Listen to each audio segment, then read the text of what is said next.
Man. Booty Warrior was a goat. You cannot start off the pod or the show with the Booty Warrior was the GOAT, bro. No way. He was a goat.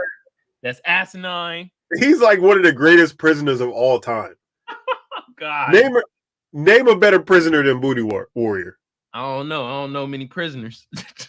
Exactly. But you know who he is, don't you? Yeah. Goat. That's like a wild line to say to a grown man, though. I like you and I want you. So we can do this the easy way or the hard way, but the choice is yours. God, he must have only picked on like the runts. You know what I mean? Like, yeah. There's no way he was going up to, because he didn't seem like he was that big of a guy. Now I don't know how he was in his past because he was a little older. I think he's actually out of jail now too. Yeah, they say he out, which is wild. It's wild. The Booty Warrior should not be running the fucking streets of the continental United States of America. Hell no. That makes you think, though, bro. Who booty he terrorizing now? You already know. You're somewhere in Middle America.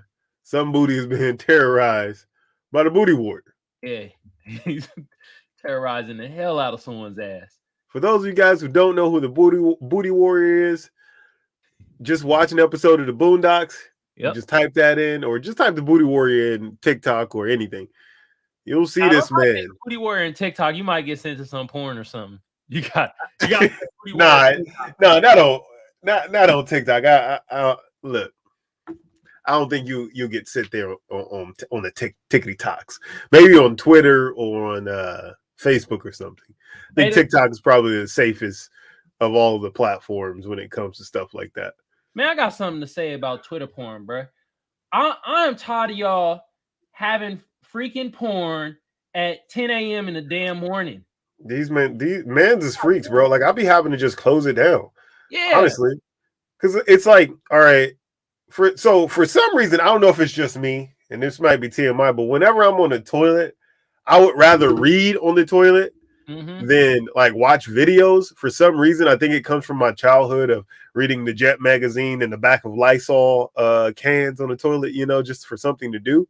Yeah. But I'd rather read on the toilet. So that's typically where I do my my Twitter time, when I get my 1 or 2 minutes in to scroll the timelines. You do your critical thinking, okay. Yeah, and I just it's like 14 posts in, bro. It's already like a whole butthole, and I have to just close down Twitter. I'm like, bro, it is 7:30 in the morning. Is it bleached?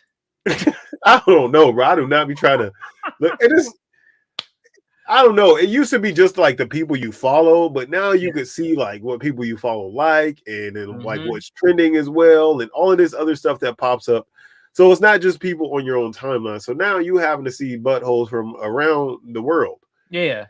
And I'm out of that shit, man. Yeah. It should be like Elon Musk, bro. To set like a time limit or time frame where motherfuckers can post porn, bro. Yeah. But he's trying to open up the floodgates, Yeah. Elon Musk wants a society of chaos. He does. You think every South African want a society of chaos?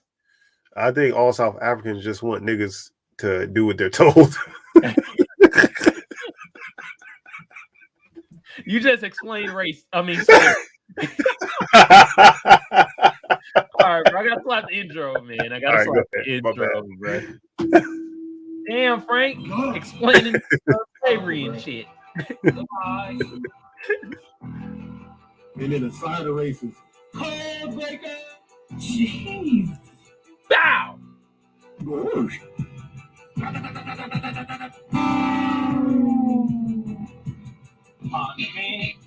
Get Will and the Sugarfoots. Message. Cookie is enough. No, going to compromise my artistic integrity. And I'll tell you something else. This is the show. This is the show, goddamn. Gonna change it. You goddamn right. This is the show. Right. This is the goddamn show. We back. We back, baby. And in full, and it feels so good. Full thick effect. Thickums. Young Thickums, aka Kamal, also known as Magic, also known as Light Bright Booty. No, we dead in that. God damn. Now what? I just heard. I had heard that was your jail name, but I mean I could have been wrong. My bad. That's why it's false because I never been to jail. Oh, for real? Dead ass. I didn't know that. Yeah, I never been to jail. I'm I'm proud of just that. fucking with you. Obviously, I know you've never been to I jail. would be going to jail. I never understood that concept, Frank. No, me neither. That concept always baffled me. I never even seen the inside of any type of police car. Hell no. Actually, no, I was detained one time in Oakland and they put me in a backup police car. But I ain't never went to jail, man. And I'm proud of that. What, you were fighting or what? Nah, mistaken identity. Of course. They said we stole some shit in like Walgreens. And I'm like, what we steal? Cause we ain't got nothing. Like, how long they have you detained for? For like 30 minutes. And how they determined that you weren't the suspects? Like they always do. Somebody come around and point out, be like, nah, it wasn't them. Usually a clerk or somebody that worked there. So, clerk from Walgreens was like, no, those ain't the people that did it. And who was it? It was you and who? Actually, it's nobody you knew because it wasn't like Kivian or Buthorn or like German and shit like that. Okay. So, yeah, man, complete horse shit, bro. Complete horse maneuver. Hey. But back to the booty warrior. How terrorizing ass, man. God y'all damn. watch your backs out there. Mm-hmm. All right. Y'all watch y'all backs out there because this man is just out in the wild now. Yep. And whenever someone named Booty Warrior is able to just meander aimlessly, yep, probably not going to end up too good for a couple assholes at least. Nah, for real. Gonna be ass destruction. All right, enough with the Booty Warrior, man.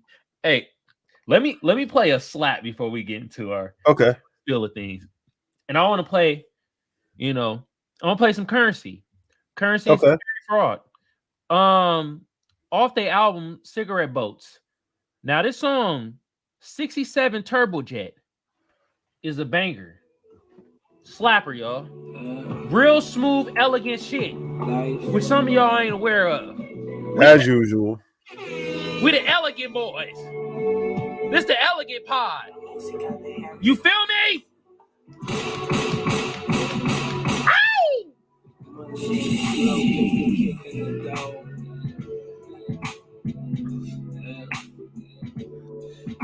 Get their thumbs up, baby! Shit! Sarah Goldstein, I'm back. We didn't even notice you left. Yes, I did. Don't even cap. What's good with you, Sarah? Hopefully all is well with you and your children. Good to have you back. Good to see you healthy and you back. Yeah, well, good to have you back, Sarah. But don't be talking about no dicks though. We want to hear that shit.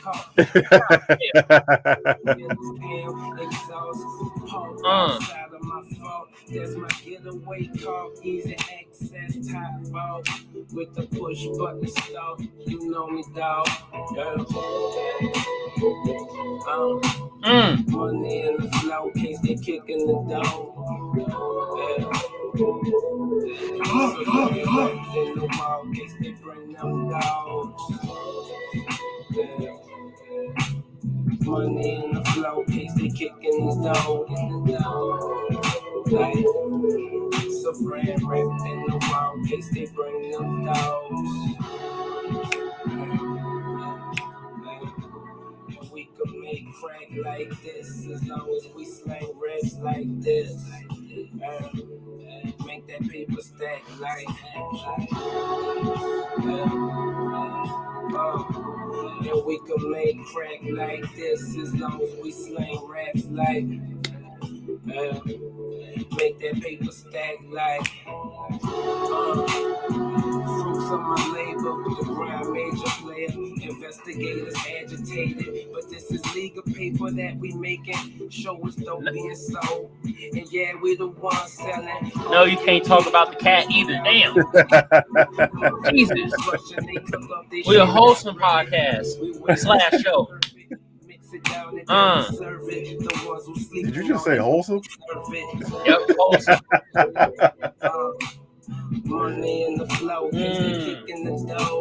Get them thumbs up, y'all. We got 5 viewers. That means it better be 4 thumbs up.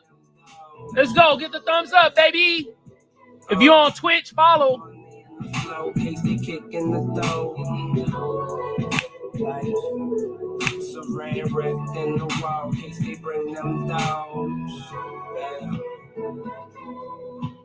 That was a currency in Harry Fraud. 67 Turbo Jet off their album Cigarette Boats. Hey, is the Booty Warrior considered Black History? You know what? It's a question, bro. Regardless, good or bad, things are Black History, right? Like American history includes, what happened to us, slavery and all these bad things. So it's only right that Black history includes bad things as well, I'm assuming. I'm about to get my inner Stephen A. Smith on. How dare you talk about Black history with the Booty Warrior? And what the fuck Kyrie doing? It's like, nigga. Let me read to you the little biography of and the explanation of who the Booty Warrior is. So, oh my god, his name is Jerome Fleece Johnson. He's an American serial grapist. Jesus, who has unashamedly and publicly discussed his sexual orientation and preferences. The convict lives to derive pleasure from fellow man's backsides. Oh God! An offense in which saw him serve a lengthy jail term. I'm gonna give this to our callers. Y'all want to call in and let y'all voice be heard and talk about, I guess, Fleece Johnson and how y'all feel about Burberry? Call in 619-609-7383. It says Fleece Johnson's victims included inmates who sagged their pants and also those who covered their mouths when they coughed. He took this as an invitation for grape. The convict has also been quoted saying, "In prison, booty is more important than water." Some records show that Johnson sexually violated over 157 men while in custody. 157? 157 men. Wow. That is absurd. Rosa Parks slapped babies when they wouldn't be quiet crossing borders. What? Sarah, shut the hell up. How dare you talk about Rosa Parks? God damn. Hold on. Is this true? Look, I need to know in depth. Like, I want to know more about the Black legacy characters that we have in our history, right? Like, I want to know what really pissed off Harriet Tubman. You know what I mean? I want to know these things.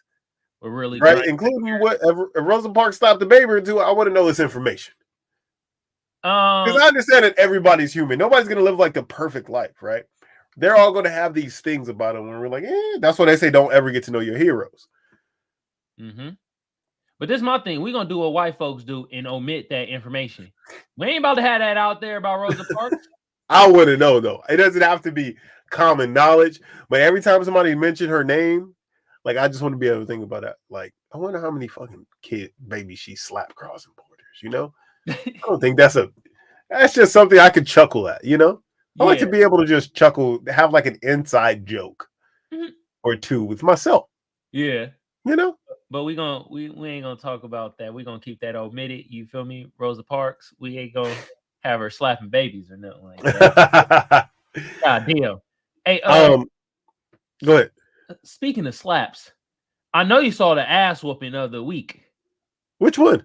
Come on, man. It's the only one that's the hottest in the streets. Oh, Tekashi. Hold on, let me see if I got that sound effect. Do I got it on here? Damn it! I don't have it. I was gonna do dun dun dun. Well, you got to add that one, and then you got to add the sound of Tekashi getting his ass whooped. So those are two sound effects that I think you need to add. But look, part of me is like, that shit is lame, right? Just some random niggas run up on him. But then, like, you go to like video clips of him, like, I be in niggas' town. They be yelling at me from blocks away, but don't nobody ever run up on me. Ain't nobody gonna touch me, blah, blah, blah. Then I'm like, bro, you're asking to get fucked up at this point. Yeah. You know, everybody wants to bring up like how is like George Zimmerman like still able to walk around in Florida and Tekashi isn't, which is a fair assessment to the situation, right? Especially when George Zimmerman was like at rallies and shit after that, like of the extreme right wing and these hate groups. But he was not on Hot 96 or Hot 97 talking about you know, ain't nobody gonna touch me and fuck everybody basically, and I'm safe everywhere I go. At that point, you like you're a mark. Mm-hmm. You know what I mean? And you put a big ass red X on your forehead. I'm surprised it hasn't happened, but a bunch of other times. And why was he alone there anyways? I thought he was in witness protection. I mean, okay, there's a couple things here. Is LA Fitness dangerous? Because every time I've been in LA Fitness, a fight always broke out. Breakout. Yeah. The second So thing, I would definitely say LA Fitness is a battleground for, you know, urban fisticuffs. Second thing, he was alone because he was in the sauna. That's the wildest place to get touched at when you say you're untouchable. He got like, think about this. You don't want a group of men touch you in the sauna. I don't care what the context is behind it. You don't want a group of men touching you while you're in the sauna. or you do.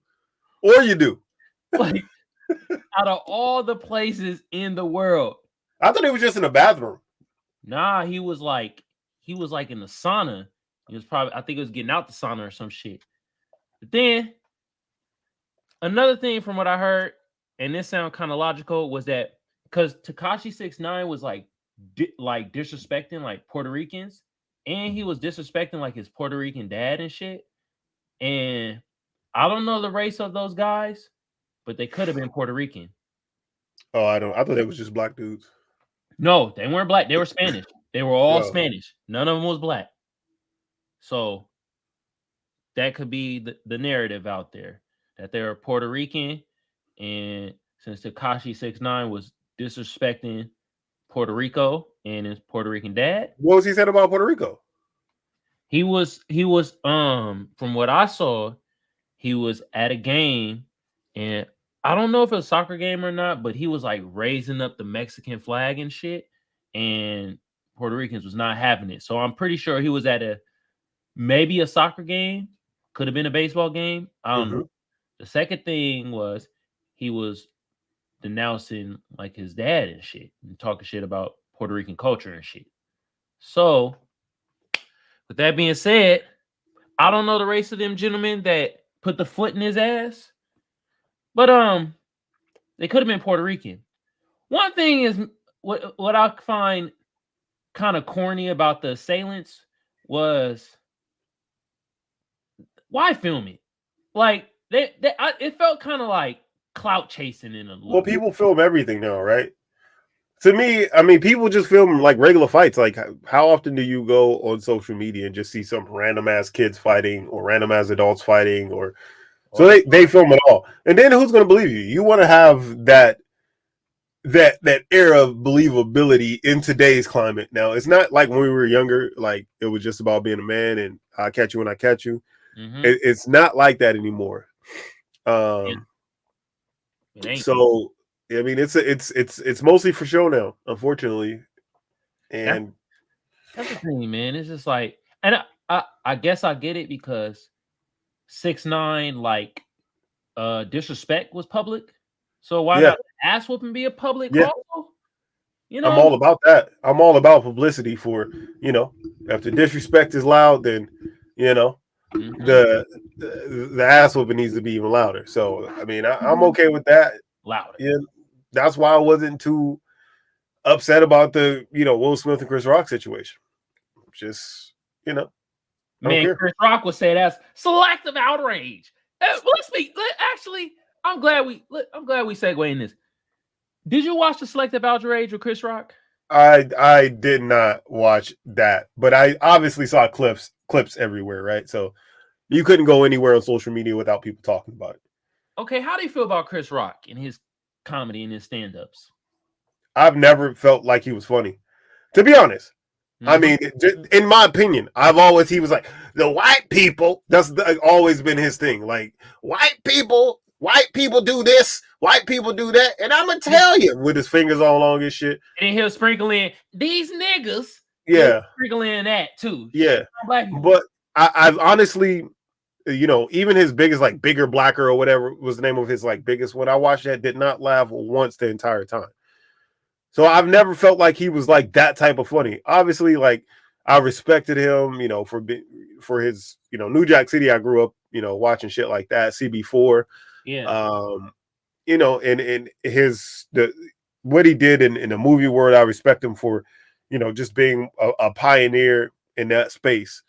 But as far as thinking he was funny on the flip side of things, no, he's never been a funny guy to me. And none of what I saw to me looked remotely funny.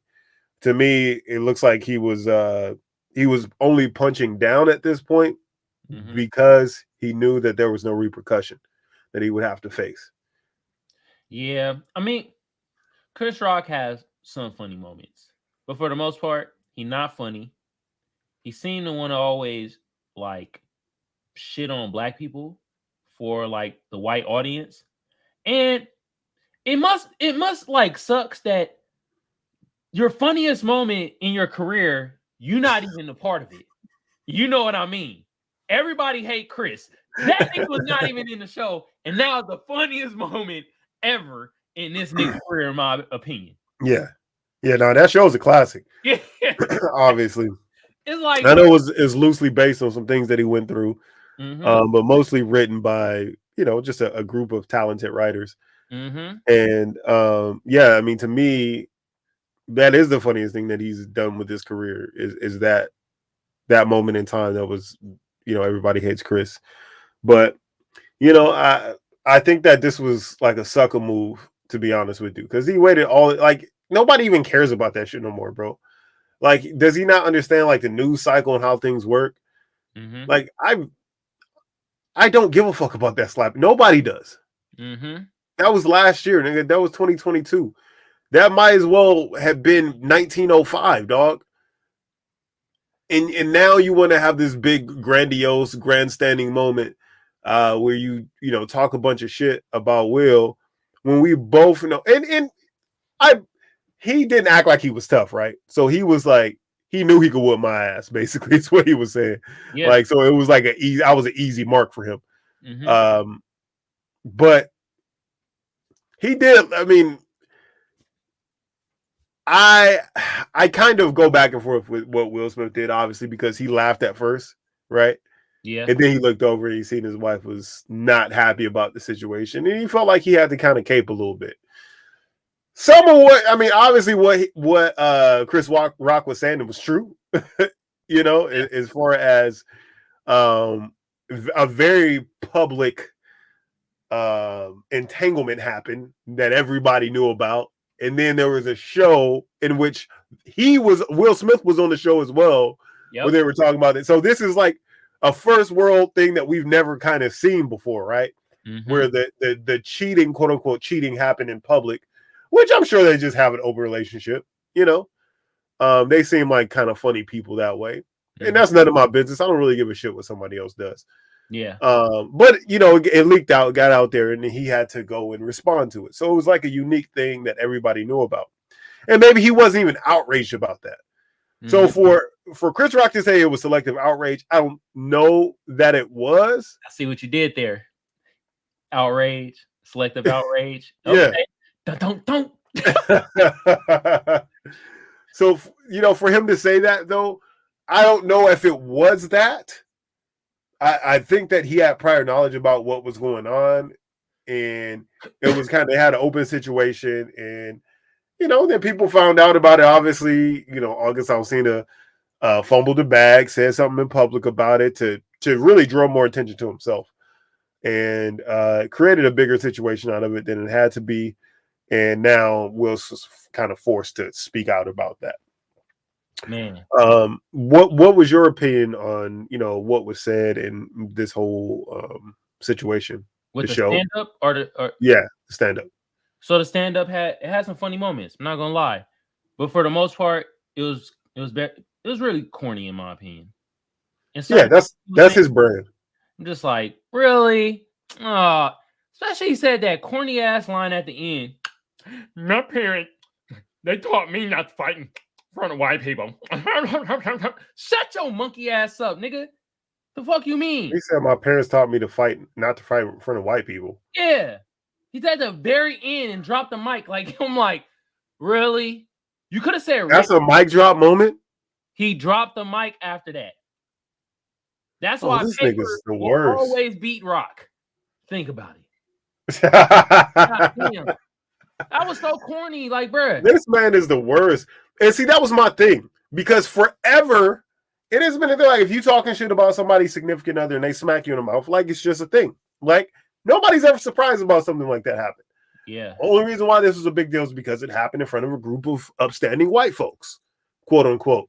Not knowing that all these white folks got niggas buried in their basement and shit like that, and part of sex cults and all kinds of shit and on Epstein Island, right? Yeah, allegedly. So yeah, we know what that means, though, right? No, we gotta say allegedly for now, because when we get big, the motherfuckers gonna be like, wait a minute, you said this about this, we gonna sue the pants off your ass. Nah, we gonna say allegedly. Yeah, allegedly. Yeah. Wink, wink. Oink, oink.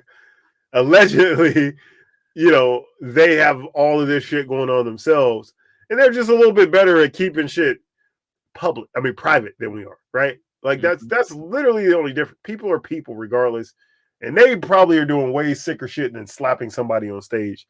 I just don't like the fact that we still have to be good in front of massa. You know what I mean? I don't like that concept.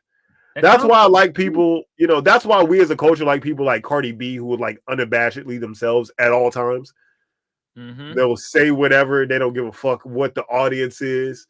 And, those are the people that we like, from the culture, and that are held in the highest esteem. Paul Mooney, people like that. Love Paul Mooney. Because he didn't give a fuck, right? It's like, I'm going to show you as much respect as you show me. Yeah, exactly. So that's probably my biggest deal with that, is because I know what the reasoning is behind it. Like, if it would have happened on the BET Awards, nobody would give a fuck about that shit. Hell no. They would have probably chalked it up to like a stunt, right? Yep. But because of the platform that it happened to be on, and it was in front of a bunch of white faces, it became an issue. Man. But when Chris Rock say that shit, I'm like, bro, shut your docile ass up, bro. That shit weak. And I'm tired. Yeah, he's soft. He's a soft boy, but it's all good, Everybody can't be tough. I'm not tough. I don't consider, you know what I mean? I'm not tough either. I beat a motherfucker up, but I'm not tough. We the non-tough show. Yeah. Yeah, I have no reason to be tough, bro. I'll go the opposite direction to avoid chaos or to avoid any type of, altercation. Yeah, man. So I'm the exact opposite of it. But at the same time, ain't nobody just going to stand up in front of a group of people and slap shit out of me. Oh, no. And walk away from that? Yeah. That ain't happening. You getting at the back of your neck or something. No, he'd be asleep, and then I would go back to like, hey, this was all part of the show. Don't you worry about it. We planned this. and he would have been sleeping. Me and him would be the only ones that had an idea about the fact that this was a serious situation. Bruh, that'd be funny as hell for you to be like, this is all part of the show. Great production, right? Yeah. I even surprised. I know we didn't talk about it.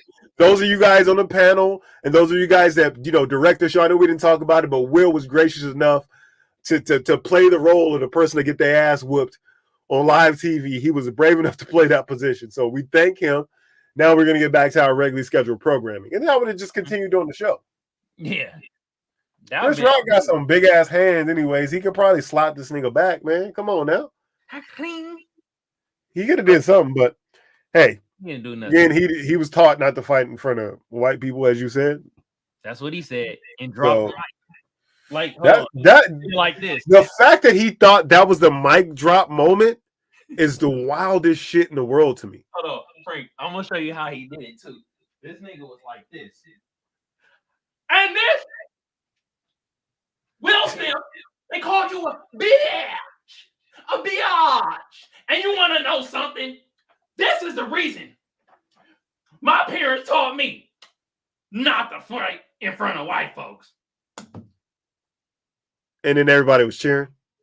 No, it took them like a couple, like 10 seconds. They had to read the prompt to tell them to cheer. Are we supposed to clap? What the fuck going on? And Dukes appropriately calls him Bitch Rock. Bitch Rock sound like a show that be on Hulu. Tubi, Tubi, for real. Oh my god, bro. All right, man. I got some more things that's hot in the streets, bro. Okay. Oh my god, bro. How do you feel about Burna Boy and what he said about Black Americans, specifically foundational Black Americans? How do you feel? I didn't hear what Burna Boy said about foundational Black Americans. Talk to me.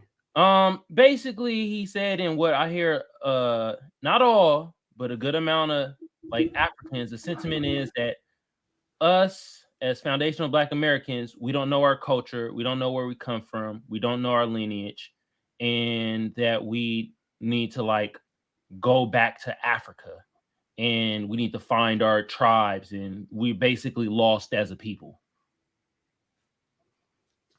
I think there's truth to that. I don't know if that was meant as like an insult overall to us, or if it was just, to understand who we are. This is what we have to do. Take, reverse the journey that we took to get here. So I don't necessarily see that as a slight, but I would have to see the context in which he said it. I would love to do that. I would love to go back to Africa and learn where I came from. I know you would too, as a person that just is. Africa. I'll tell you that. Not no fucking Africa. We come from here, bro. From America. We the foundation of this shit, bro. That's why I'm like, bro, we know our lineage, bro. I could trace down my lineage to the 1600s in Texas and North Carolina and South Carolina. I'm tired of that narrative that they be spewing on us, that we don't know our culture. We don't know where we come from. Most of the tribes that sold us into fucking slavery, most of them tribes don't exist no more. All right? Well, yeah, but there is some truth to what he said. I think that, learning a little bit more about, our individual, because all of us are from different places, obviously, right, across the continent. And to me, it's powerful just to have the knowledge of, where our ancestors came from, the celebratory customs,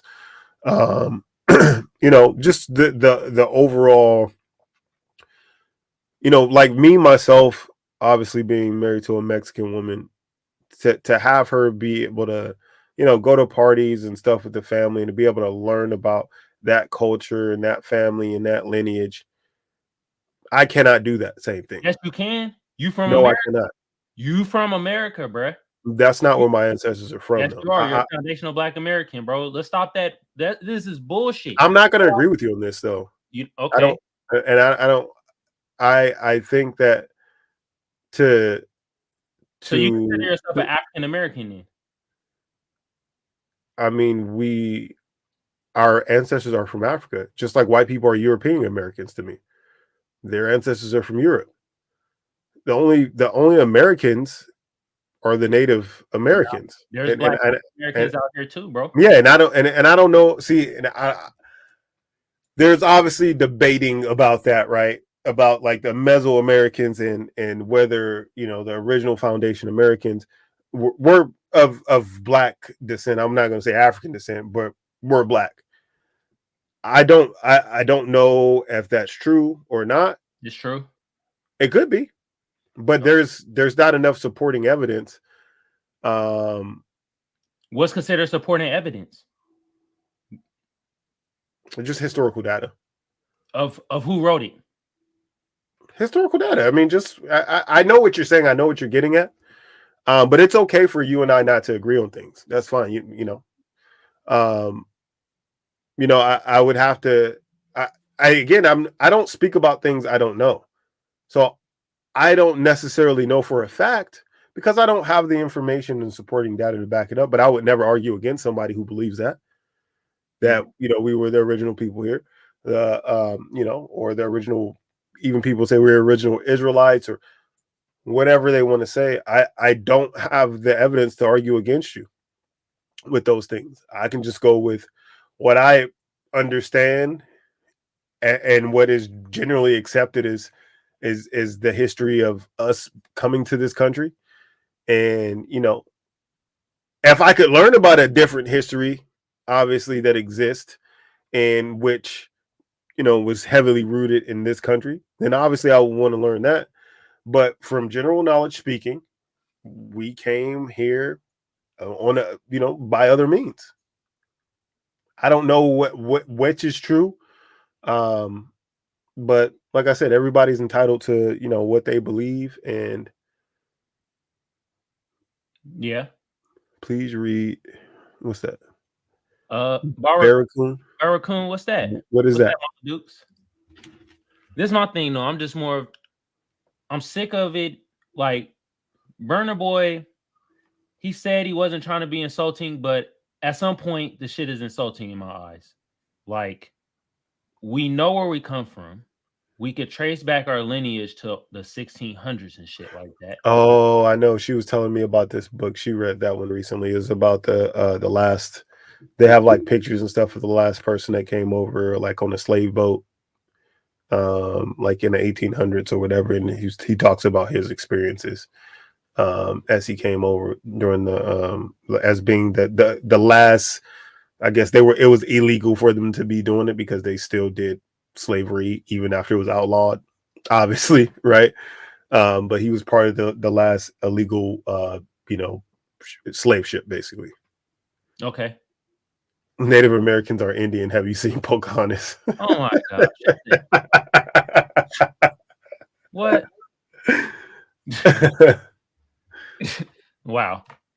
Yeah, but what supporting, like, what would you consider to be supporting evidence for anything, knowledge wise? Of what topic we talking about? Of most topics, right? What is supporting evidence for you? Because you had questions on, what I would consider supporting evidence. So I'm curious on what you would consider supporting evidence. Books. There could be documentaries. There could be certain. Usually it's scriptures. Certain periodical freaking forms. Written by whom, though? Because that's the question you have for me.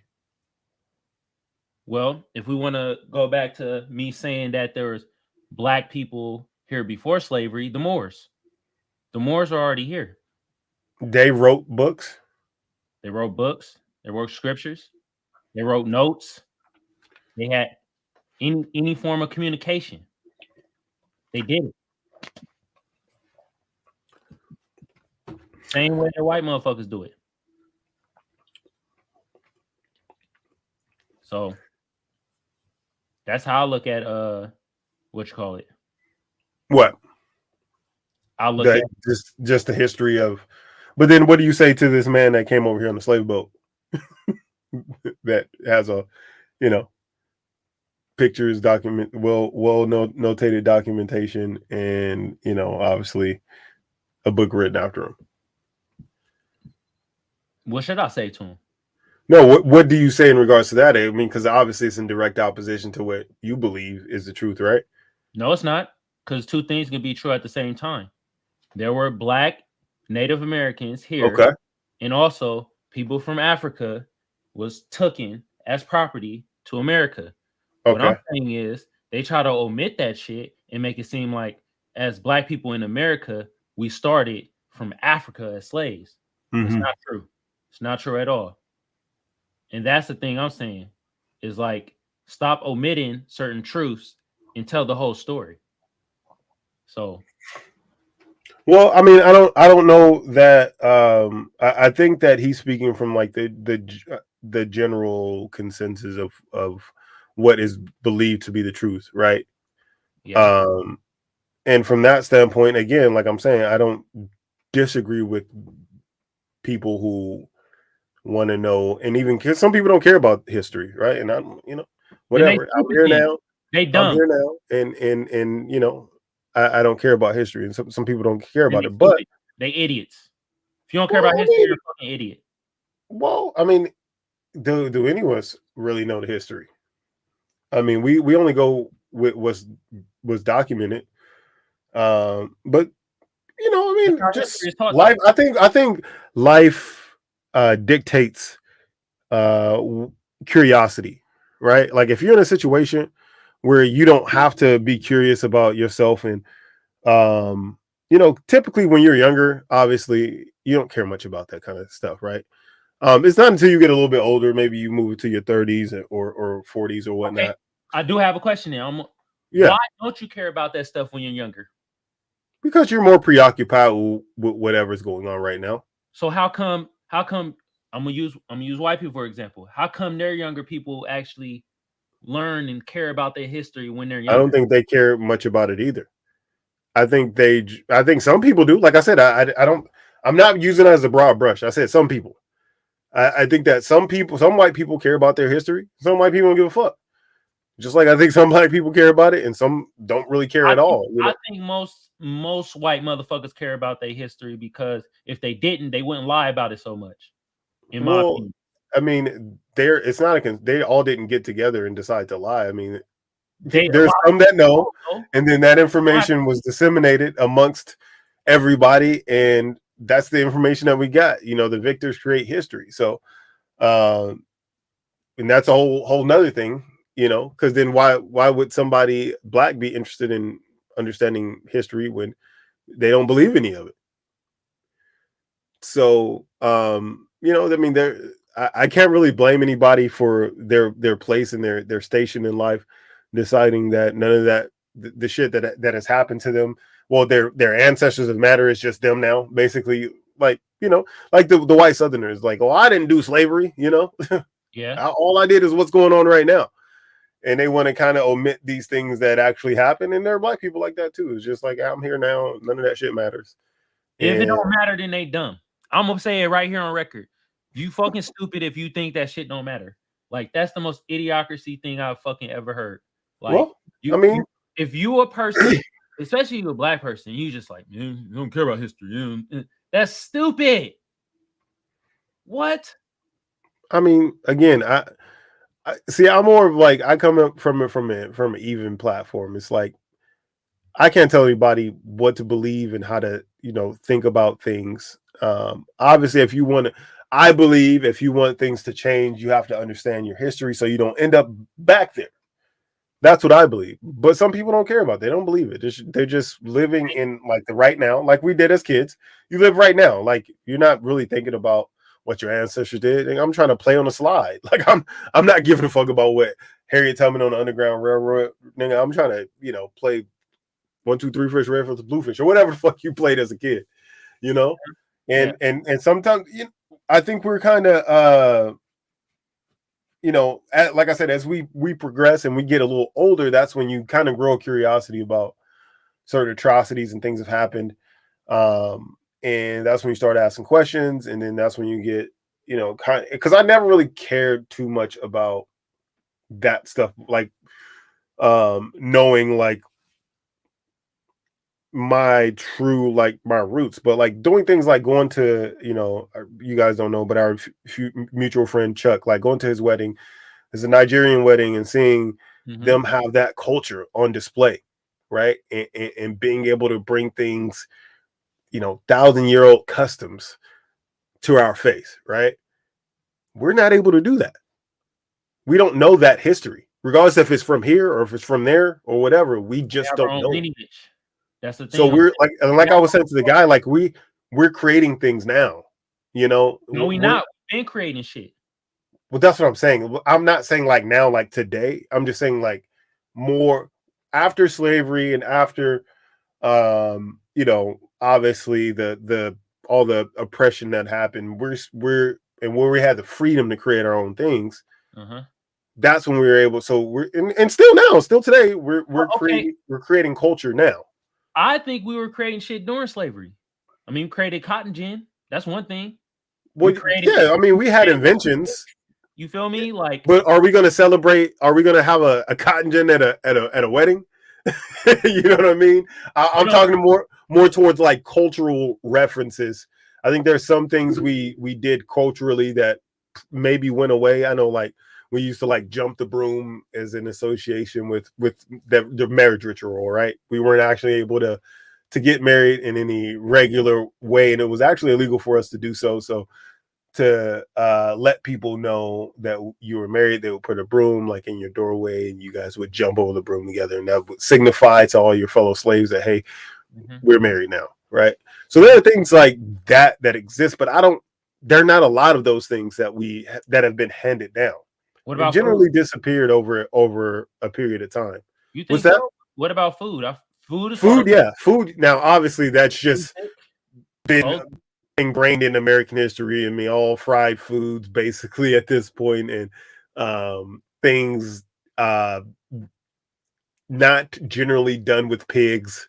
We were able to do all the scraps that we eat now, hot dogs and all that stuff was a creation of people with creativity and very little means.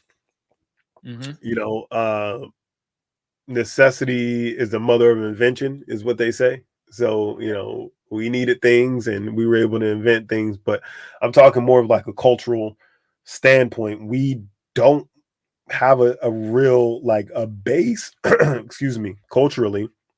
We do. What's that? I feel we do.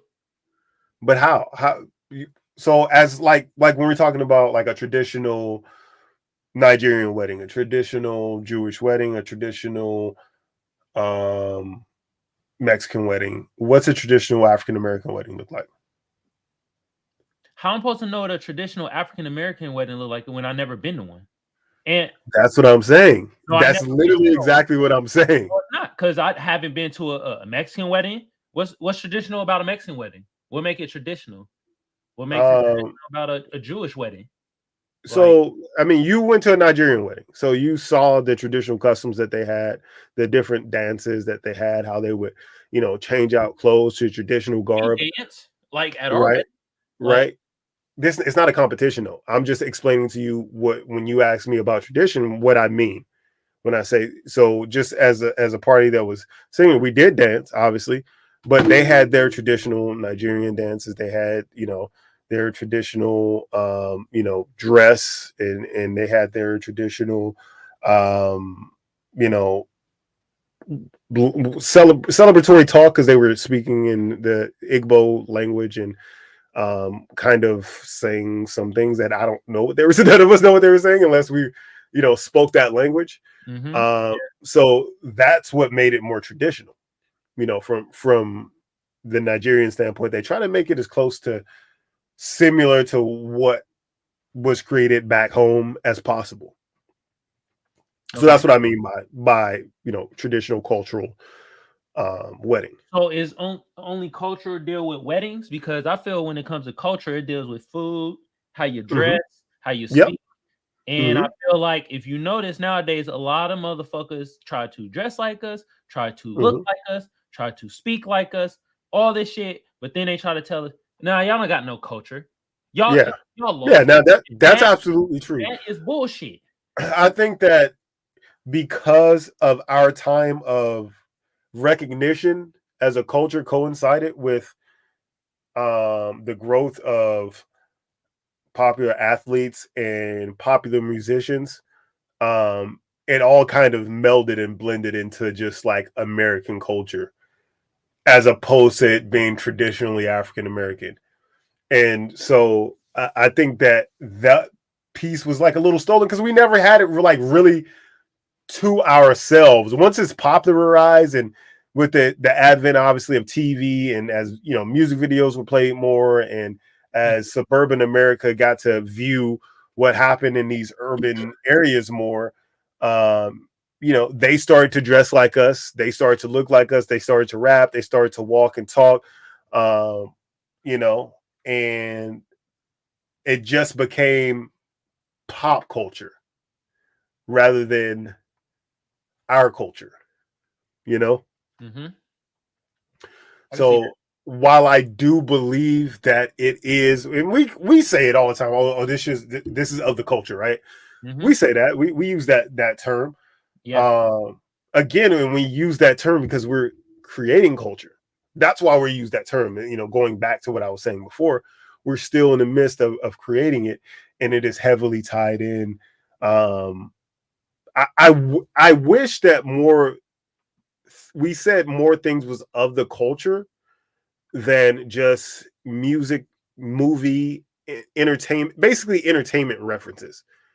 I wish that we said things were of the culture when people, you know, when you know, the African American woman, and her name is slipping my mind, that you know, created the cure for cancer. You know, if we put it like that's of the culture, right? Or, you know, when we talk about Neil deGrasse Tyson and him being the, you know, the top rated astrophysicist and the most well, you know, pronounced in the field, that would be of the culture. But we don't meld those two things together. So do you feel that we don't, because this is what I see as is when we got here, and what I mean by us as foundational Black Americans, I feel like our culture is part of invention itself. Invention is part of Black American culture, but Yeah. they never want to ever say that it is. Yeah. Like invention itself, inventing, and you just name somebody that invented the cure for cancer, but they Yeah. don't want to put that as, oh, that's Black American culture. Yeah. They want to put it as like, nah, this is just this doctor shit. Yeah. And that's what I'm saying. But it's not just them. I think we own that as well, right? We don't accept. First of all, we really don't do a good enough job. And I know it's not on us like individually, right? Yeah, it but, is. Yeah, it is. But We got to change that narrative. It is on us individually. no, I mean like each individual person's fault. Like each individual doesn't necessarily control like an umbrella term for culture, but it is our fault. You know why? Why is that? If we could do the same for as in sports, and we could big up like a LeBron James or a Michael Jordan, then we could do the same for when we have our inventors that has a cure for cancer and stuff like that. We could big up her name. It is individual fault because individuals, if you put them collectively, they make the culture. So I'm gonna take the blame for it too. I think that is more of the cultural tastemakers, should I say? I guess that's what I would say. Who the hell is that? What, the cultural tastemakers? Yeah, like the people that have the voice of the culture, right? But who would that be? Right now, you talk about like the top, you know, podcast, you know, host, or you know, Joe Budden and all these people associated with him and through that line, right? You know, people on TV, you know, you talk about you know, Oprah and you know, all the people kind of associated in that TV role. Yeah. Would we consider Oprah a part of the Black culture, or did she assimilate with white culture? I think it's both. I think you can accept those people into the culture as well. I think that because when we say Black people aren't a monolith, we can't just take the people who we believe act exactly like we think that they should act, right? Yeah, but if if they're pushing like white ideology and a white agenda, are they really for Black culture? Well, I mean, I'm speaking for Oprah specifically because that was the only name where I was like, I kind of don't know if we could consider her. well, that's only because she's a part of the machine now, right? Because she's a billionaire.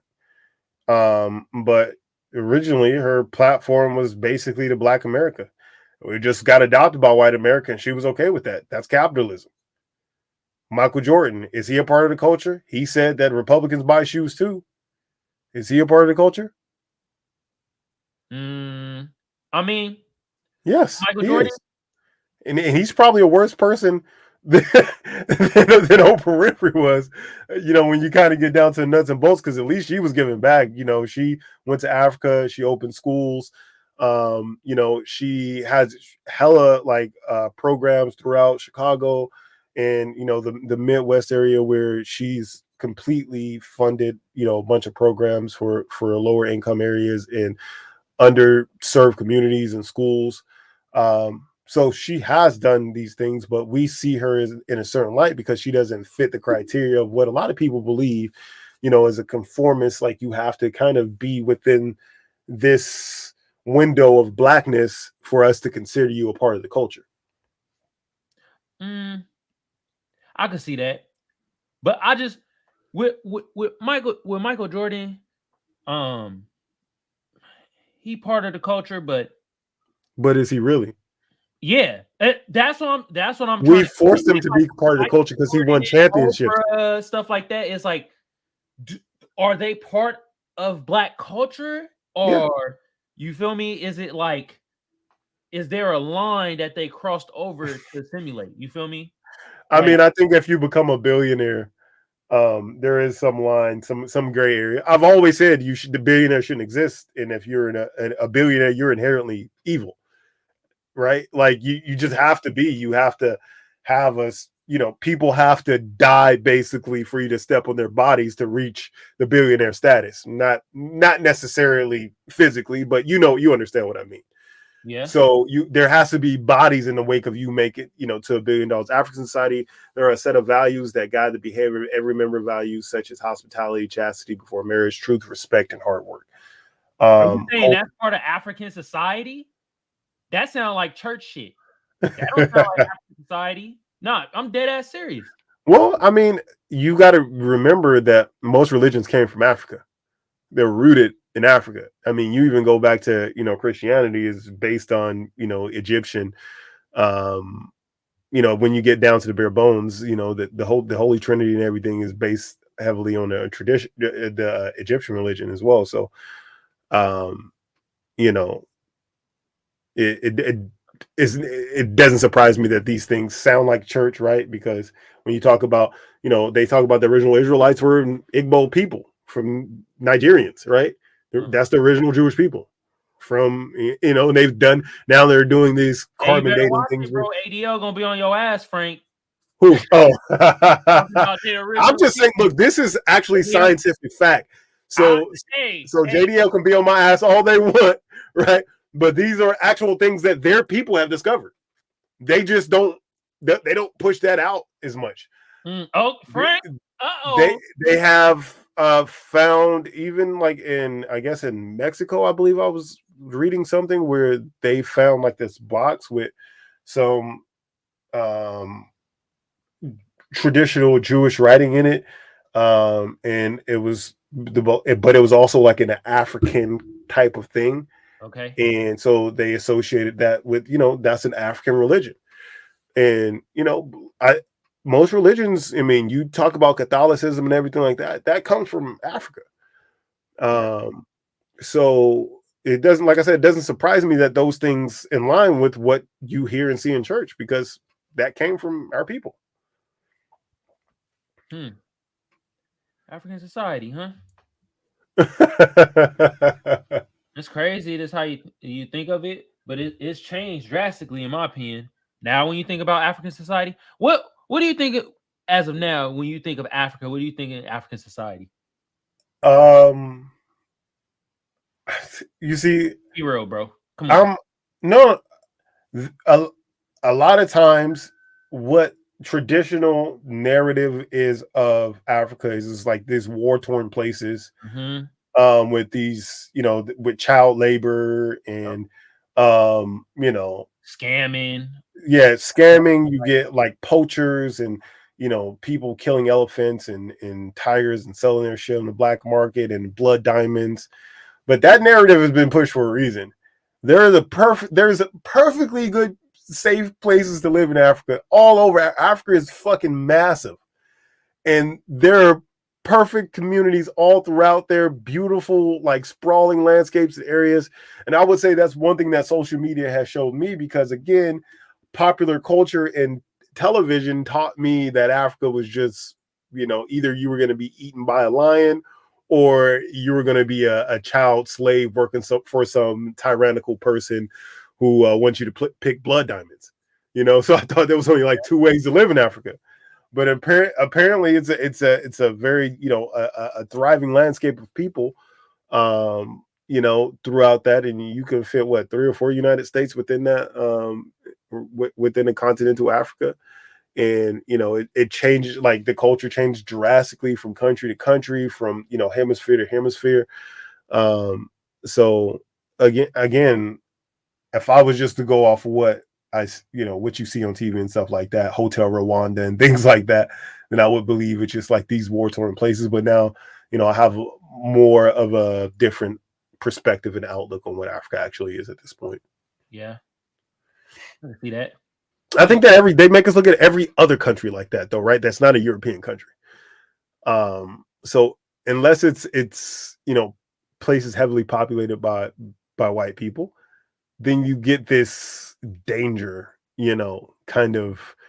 You just think about it, just all across, unless it's like China, basically, right? Because they're first world and trade partners, top tier trade partners with us. Yeah. And that's a whole nother thing when you talk about. I better trade TikTok soon. The Chinese, bro, and that's what I'm saying. Like, will some black person create like a place for us to go? You said what? Like after, when TikTok closes down and motherfuckers ain't on Facebook no more, because I know a lot of people are deleting their accounts right now from Facebook. Where are people going to go? Right now, it's like a gold rush era for people. Are we going back to Black Planet? Are we going back to MySpace? I got you, Frank. Fan base owned by a black man, Isaac Hayes. Is it? What is it like? What is it in comparison to? What can you compare it to? I compare it to like it give me more like an Instagram feel. And he created this when he was alive, Isaac Hayes? No, it's his son, Isaac Hayes. Oh, okay. Is it second or third? He created fan base. It gives me more of a Instagram splice, probably with a little bit of TikTok. But the thing I like about TikTok is I think that it created more awareness across the color line, where people got to see people of different races in different lights. And I think it's created a lot of across the table conversation that wouldn't existed before, because of the heavy gravitational pull it has towards the younger generation. It creates more of an open, a broad prospect for everybody kind of to speak to each other and to see each other interacting like normal people. Because now you take away the narrative of what mainstream media can put on your TVs and, what the movies can show you, and, what really the conglomerates control of your thought processes and the way you view something. Now you view black people in a humanizing way, right? Because you can see them doing the same shit you're doing, right? You see them fighting in court for, though, huh? They're fighting in court because they're saying that the algorithm or what they're trying to show in America is totally different than what they're doing in China, and also that they're like invading in our privacy and got our information and all that information shit is bullshit. All that information is for sale forever. Yeah. So that part I don't like, every time that little cookies thing pops up your phone, there's a million people buying your information. So yeah, like the information thing, I don't care. America is pirate, like they've been selling our shit forever. And actually Donald Trump like really solidified it because we used to have like some protections against it, but he dismantled all those protections, and now our data can be freely farmed around the world. China can buy it probably cheaper than it would cost to maintain TikTok. So that piece is a bunch of fucking bullshit. But as far as to me, the main reason why is because they don't like. I mean, when you get when the peasants are able to speak to each other, Man, talk to yourself. I ain't a peasant, nigga. Shit. You fully understand what I'm saying. I'm not saying it as an insult. I'm saying if I'm the person that controls everything, right? Common man.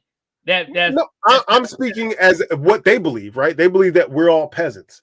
So when all the houses are able to speak to each other and understand that, hold on, wait a minute.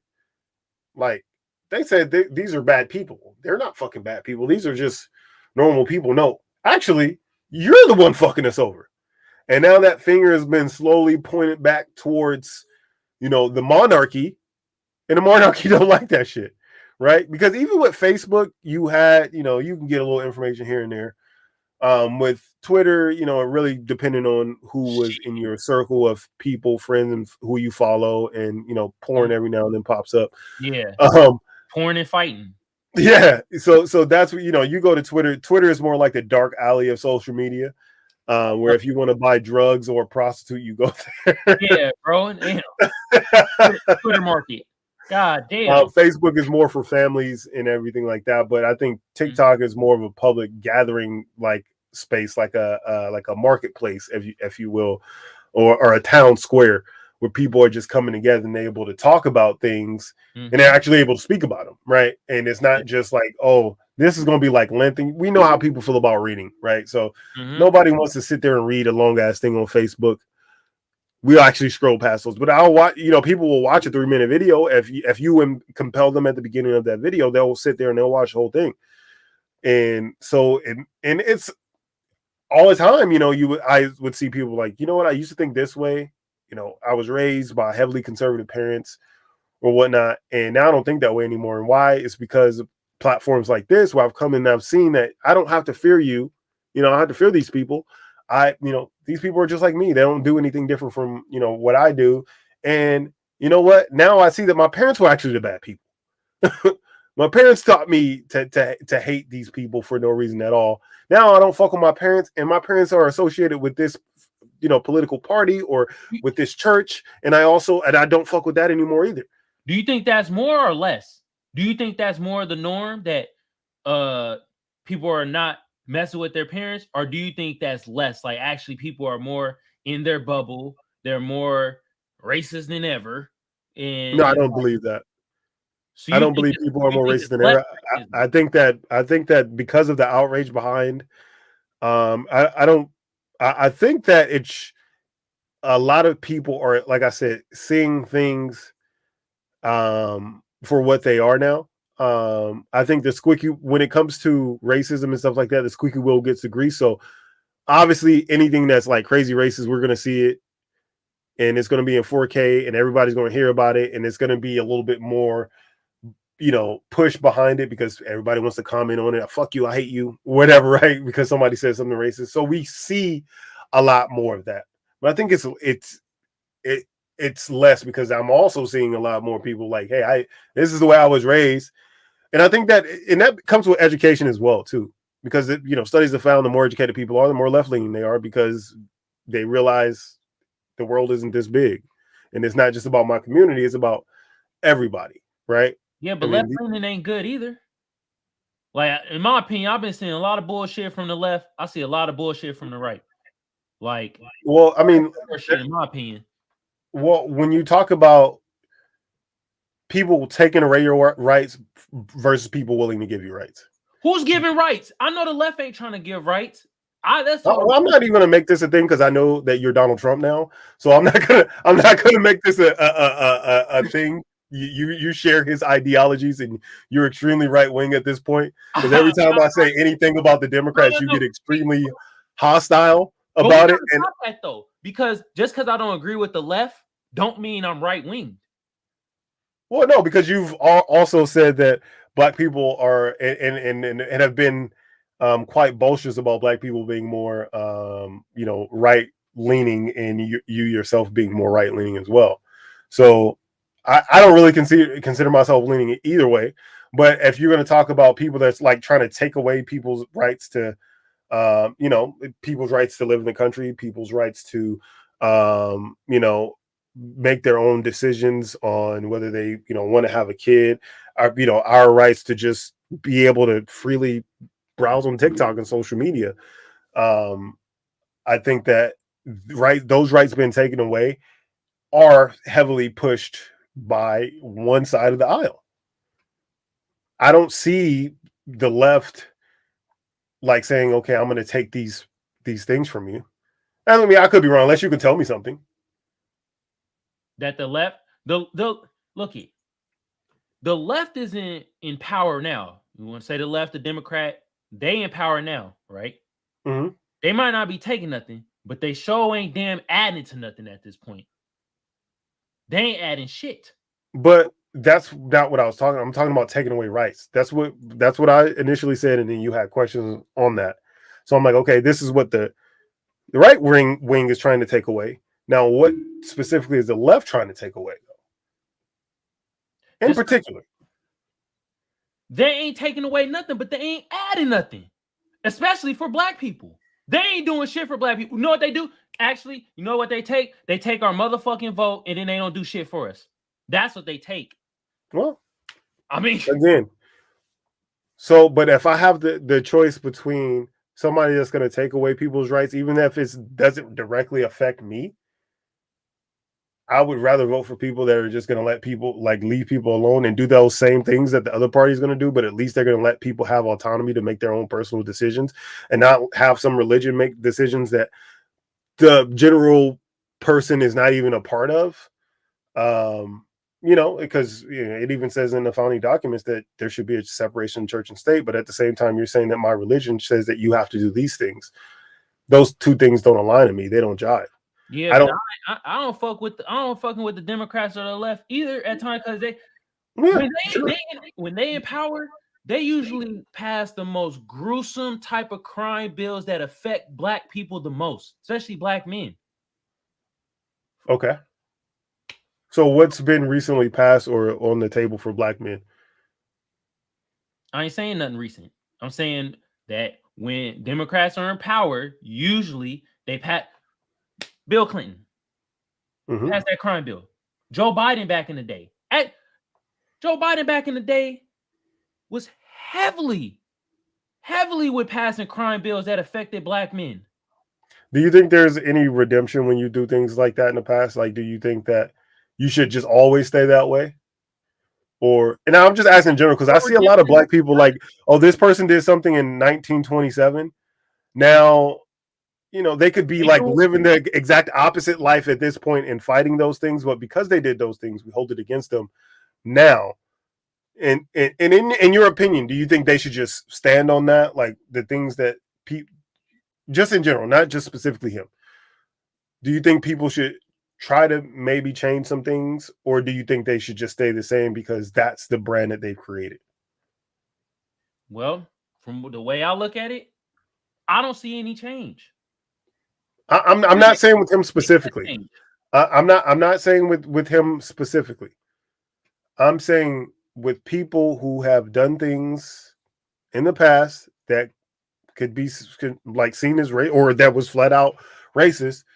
Is there any like way to atone for those things, or do you just say, you know, because some people just might fuck them forever, like it doesn't matter, and I get those people too. But in your opinion, should they even try, especially like on a platform, or should they just be like, yeah, whatever, I stood for these things once, I always have to stand for it because I always have to, you know, really speak up about these things that I've done in my past. You know how they atone for it? Give us our fucking reparations. That's how they could atone for it. At this point, that's the atonement. Because I didn't ask what they can do. I asked, do you think there's something they've done something to be detrimental to black men?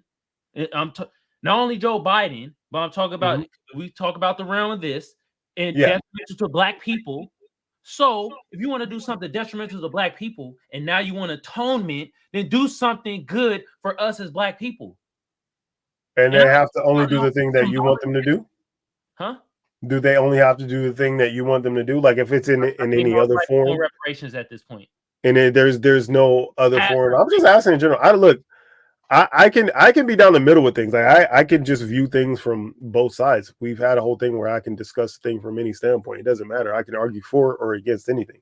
And I'm mostly neutral when it comes to most things because I know that I don't know everything about anything, right? In general, I try to choose go with the party that's not really gonna try to take away a bunch of things from people. But we shouldn't be party based, bro. We should be policy based. That be the problem. That's literally the same exact thing I just said. No, I said I go with the party who tries not to take away things. So whether it's the right or the left, it doesn't matter. I'll go with that party, the party of people who decides, hey, I want to give something. I want to run on this platform that's going to help like the general people, the general population. It's literally the same thing. I go with the party. I'm down the middle, so I go with the party who's going to give those things, who's going to give freedoms and the ideals of autonomy to people to be able to make their own decisions. These are the people that I'm going to side with. Now, when you break it down, or autonomy of black people, autonomy of people in general. It don't have to just be black. I'm a human as well. Why not? Every other race or group does the shit. They vote for what's interest of their race. Yeah, sure. So why can't we do that? So you can do what you want. Magic, I'm not telling you how to live your life. I'm telling you how I live mine is that I look at things and I say, hey, I want to do what's best for people. And typically when we're talking about like all people, you're including black people in that. They don't include black people in that shit. You're not taking it away from anything. Like what do you think specifically, like who can you vote for that's going to specifically look out for black people? And that's the problem. There ain't one. There ain't people like that. Exactly. So they be specifically for LGBTQ. They be specifically for Asian Americans. They be specifically for it could be Italian Americans. It could be specific. They do specific things for specific groups. But when it comes to us as black people, we got to be thrown in with minorities. Why can't we just have our own shit? That's just how I look at it. It's like in every other group, they vote for the betterment of their race. Okay, so how can you vote for the betterment of your race is what I'm saying. What are you looking at when you're saying this? When you're saying I vote for the betterment of my race, what are you looking at? Who are you looking at? And specifically, who says this person upholds the values and is going to better our race, regardless if it's locally or on a more of a grand scape, that somebody that actually has real traction, that actually is going to like be able to win something. I'll tell you one person, Marcel Dixon in South Carolina. Shout out to you, Berber. Look, he won reparations for black people. At this point, the main political thing that doesn't Gavin Newsom want that too? What, Gavin Newsom? You said name one person. I'm naming one person that's locally that shouts out for us as black people to get reparations.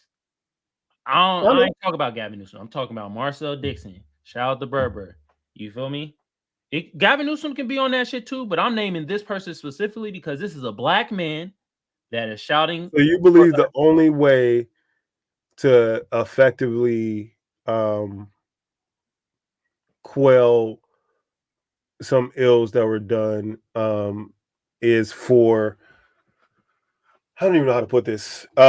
You believe the only way that somebody could be pro-black is if they say they want to give us reparations. I didn't say that. I didn't say nothing about being pro-black. Or somebody could be for us as a people is to really push reparations. Yep, cash reparations. If they're not pushing it, then they're anti-black. If they're not pushing it, then us as black people shouldn't be voting for their ass because they don't have the policy that we want. So should we just not vote? That's another option. You think it's better that we just don't vote? Give you an option to be like, you got the right to vote. You got to go out there and vote. Well, we also have the right to withhold our vote. That's actually a political choice too. And we did that for a very long time, and that really didn't turn out very well. We didn't do it on purpose. We just didn't care about voting, right, for a long time, and we didn't really fare very well when we didn't care about showing up to the voting polls. Who got into office when we didn't go out there and vote? You're talking about everybody from what, the 60s and before? Okay. So just pick a person. Just pick anybody out of a hat. I didn't really see a lot of people like really pushing for, were we pushing for reparations? Well, for equality. No, reparations. I don't care about equality. I'm talking about us getting reparations. Did we push for that? Who you said? Do we push for it? I mean, I don't not you. We already had this conversation. Of course, I want reparations. Of course, but I can see things through a scope where, when we spoke about it, I'm like, I don't think I'll see it in my lifetime. It doesn't mean that I'm just going to be like, hey, fuck everybody until I get that, because I just realized I probably won't see it. Maybe my kids or my grandkids might see something like that, but it's going to be locked up in red tape forever. I know that they're trying something here in California, and if anybody's going to get it, we're going to get it first. So heavily, and you're talking about, I have not seen one Republican, and it's not just here either. It's a few other pockets throughout the country, but not one Republican space, right? Not one Republican area has voted anywhere near even thinking about reparations for Black people. No, but what I'm asking, back in the day, in the 60s and stuff, when we didn't vote because we didn't care to vote, were we collectively as a people fighting for reparations? No. Or were we fighting for equality? Equality.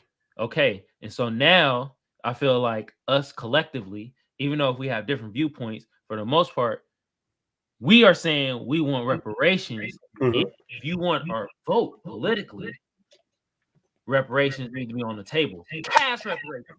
Because they try to do easy shit where be like, we're going to give you education. Most motherfuckers ain't going to school no more because they see it's lightweight a scam.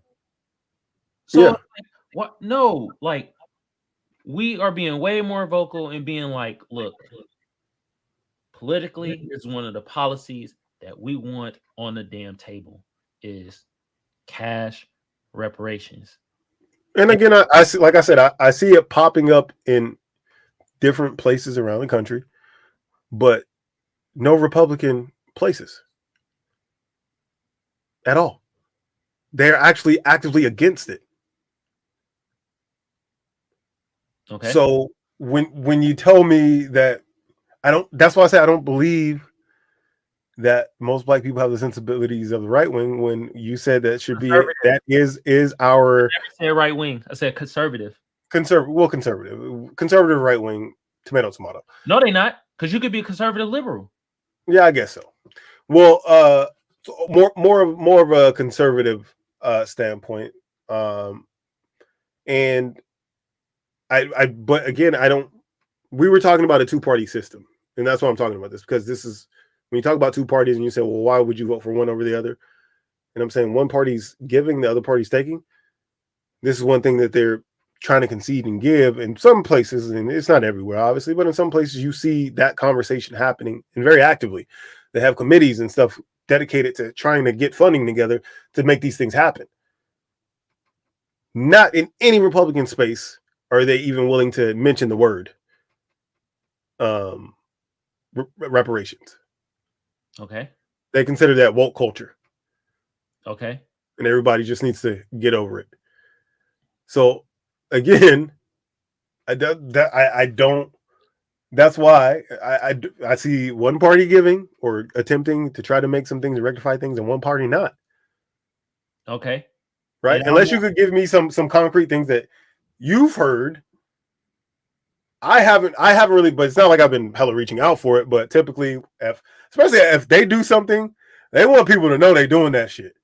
So I'll typically hear that, and I have not heard anything. And I don't know everything, obviously, because I'm not like going out to search for it. But I have looked at who's actively working to have that conversation around reparations, and it's been heavily blue. My thing is this: I said nothing about black people being more Republican. I always said more conservative. And the thing about it is, I don't want us to get hit with the old huckadori ass shit again. The whole thing where vote for Obama, he black. We vote for him to get in there. What the fuck happened? Nothing. You talk about winning then Joe Biden. Well, no, I mean, if you're gonna get into it, really, like a lot of positive. We didn't get. See, we look at it as one outcome, right? It's like Barack Obama had to be in office. That means we had to just get reparations, and everything has to change for me individually. When I see things like, okay, you talk about 80% of black people that don't have health insurance, and one medical bill really sending these black families into a spiral where they're never able to recover from. Now everybody has health insurance across the scape, and these states are having to give families, these benefits. For free, or did you have to pay? Just like how what? For free, or did you have to pay? What do you mean free, or do you have to pay? There's a lot of people that get it free. The Obamacare. If you can afford health insurance, you pay for health insurance. If you can't afford it, you still get it. The Obamacare, basically, it made it mandatory for you to get health care. Yes. So you didn't. And it also created more avenues for health care as well. But it made it mandatory. Some people didn't even want health care, and it basically created another bill. It doesn't matter. It does matter. I'm not worried about those people individually. I'm worried about that family where that son's about to die from cancer. And they physically don't have the money to have any health insurance. I don't care if Tom didn't want to pay for his health insurance in Iowa. This little kid now has at least the ability to be seen now. Before that, none of that was happening. You sure? Yes, I am sure. How though? It's like, so before Obama with the Obamacare, none of that happened. Like the little kid, like the Obamacare came into play, and now that little kid, he gets health insurance. Yes. Do the family have to pay for that shit? If they can't afford it, no, they don't. It's all income based. That's why. See, that's why they couldn't afford it before. They had a job. They worked 40 hours a week, but there was no money to be seen there. They didn't have any extra money for health insurance. Now they have to apply for the state health insurance, and they get that for free. It's Medi-Cal, right? Medi-Cal, Medicaid. Well, that's what we have here. But you talk about Medicaid, that was only for like 55 and older, and you had to fit in certain umbrellas and specifications to be able to even get that, even at that age. You talk about a lot of senior citizens that were dying as well because they just didn't have insurance and they couldn't afford, and that also came with cheaper prescriptions and things like that because they couldn't afford their prescriptions to stay alive. So that created an avenue for these people. Now, I get it. The way the society works, maybe it's not fair that, some people have to, now they have to get health insurance when they don't want to. But for every person that didn't want health insurance, there are 10 other people who didn't have the means to get it.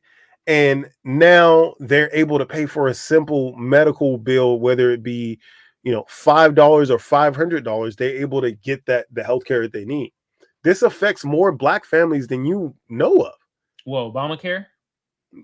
Well, the medical thing before Obamacare happened, the medical bill really putting their family on the streets basically, because they're selling everything basically to try to make sure that their kid stays alive. Nobody will insure them. Now, a lot of those things were lifted as well too, because now these companies had to have an umbrella system where they involve more people and they have everybody really kind of, they have to insure everybody, right? Because it was mandatory that everybody get insurance. So they had to lift some of those things. and a lot more people, are alive. A lot more mothers, even though we have the lowest mortality rate, a lot more mothers that decreased substantially after Obamacare, because now these mothers have actual like real health insurance, and they're not going to these little hole in the wall places to try to have their kids and end up passing away, and their kid end up passing away as well. So no, I have proof I don't have to pay for my insurance. Yeah. Now, like I said, it depends. It depends on who you are. Sir, what the fuck are you talking about? Yeah. It depends on what you qualify for, basically. Yeah, that's Medi-Cal. But it's not Obamacare. I know, like I said, it's more than one way to look at everything, right? I know that some people were upset because now I have to get health insurance, but those same people, when they needed that health insurance, I bet you they weren't complaining about it. I bet you they weren't like, oh shit, like I just broke my goddamn foot. Fuck, I got health insurance now. No, they were happy they had health insurance to take care of something that would cost them $100,000. Now that $100 a month payment that they had to make is completely worth it. Okay.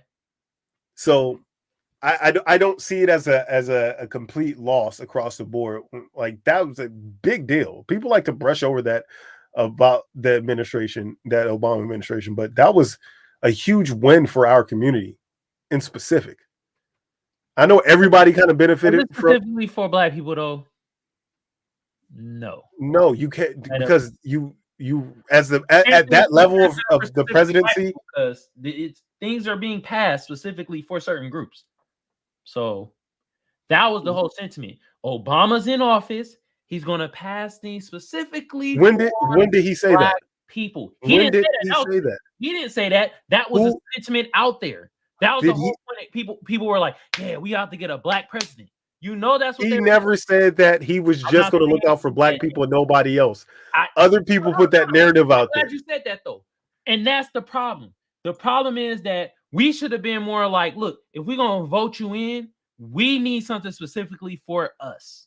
And now we're doing that. Well, I won't say all of us, but a good majority of us that are into the political field and into politics and stuff, we are now saying that we ain't about to vote for your ass until you give us something specifically for Black people, specifically Black Americans. You know why? Because we see that y'all can do that shit. And that was our fault to not be like that on Obama. How do you think, just overall, like if Black people just got up and like, all right, we're not going to vote anymore, right? We just made that stance. How do you think we would fare? I think we would fare well, because then we'll show Democrats need us to vote for them to win. And if they want to be on the horse shit and not give us what we want, fuck it. Let the Republicans win. We just be like, yo, y'all trying to hit us with the old fucking huckleberry ass bullshit. And y'all, okay, then we're going to use our political power and not vote for you until you take us serious about the policies that we want. So you think by not voting at all, just stopping voting, that it would, in giving a party that is proven to look out for white people in specific, the complete power over everything is the solution? Yes, because right now how you're sounding is basically vote blue.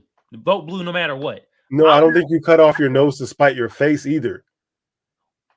Motherfuckers do that shit all the time. I know, and I call those people dumb who cut off their nose. That's where the whole term come from, right? But it's not cutting off. But that's not necessarily the right path to take. We try to do our best to hold people accountable for things, but you don't just be like, I'm just going to be disassociated with anything political because I didn't necessarily get my way with this one or this one.